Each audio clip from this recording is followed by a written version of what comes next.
Okay, Zoom stars Tim Allen as kind of a retired speedster. Think of someone kind of like the Flash, who's lost most of his powers. So when they show him now, he can make his finger vibrate. So he uses it to like stir a protein shake.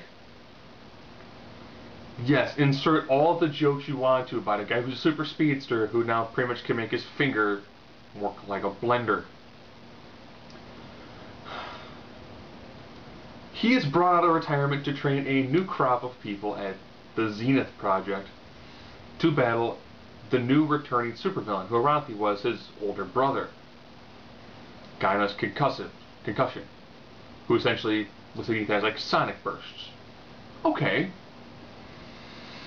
This movie is definitely designed more towards children, which is sad because when you think of the cast, Tim Allen, pretty decent.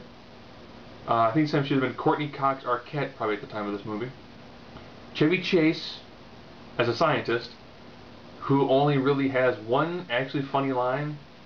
They knock over this double helix model that he's got, and he stops and he goes, "I help you out, but I got a thing." So for that one brief moment, he channeled a little bit of Fletch. Just a little bit. And Rip Torn, of course, is the military general helping to get the program off the ground. So when they're going through the process of finding out who's going to be on the team, again, designed for children.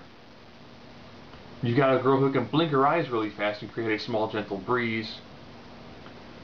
A kid who eats a piece of paper and then can make like an army of spitballs. Person who also Jupiter, because he can fart a lot. A kid who blows really big snot bubbles. And you're already thinking, wow, that scene from the Mystery Men where it's like, "I am the Waffler." All of a sudden that seems a lot more impressive. But of course they settle on a team of all white kids. A slacker who turns invisible. A girl who's kind of a redhead who might have a little bit of telepathy but is really good telekinesis. Yeah, I know. A redhead with telekinesis and telepathy. Whoever would have thought about that sort of character? Gee, what a marvelous girl. An overweight kid who can inflate his body parts. And of course, the super small, tiny, like 6-year-old girl who can easily lift like 5 tons. So there are moments where the Slacker Kid and Tim Allen are discussing what's like to be a hero, what it means to be a hero, and those sorts of moments where you kind of go, this is actually kind of decent. So the training montages, and the interaction between most of the characters is not bad. I went into this movie with like 0 expectations. It's really not bad.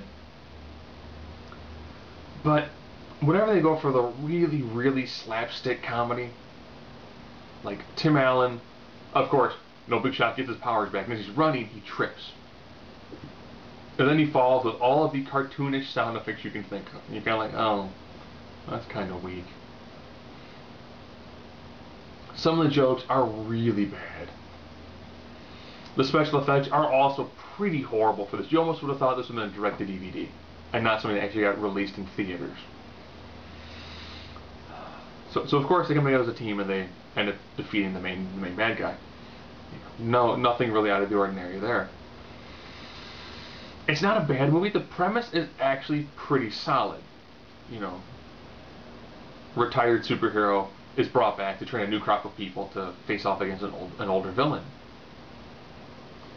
There's a whole line of Marvel that was pretty much based around that. Marvel's on cartoons based upon that.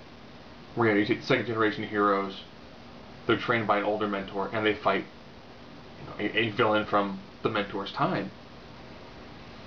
And it's just got moments where you kind of go, if they did more of this, it would be a really solid movie.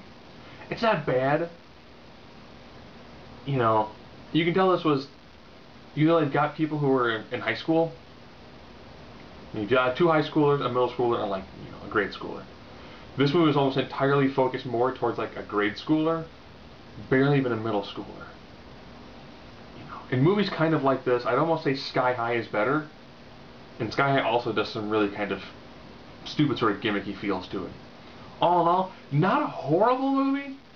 I can easily see why this movie did horrible, and will probably continue to do pretty poorly when it comes to DVDs, and I saw it on FX. This is a movie I'm glad we're actually really paying money to go see. Not bad, it has moments where it could have been good, but the majority of the movie is just not that good.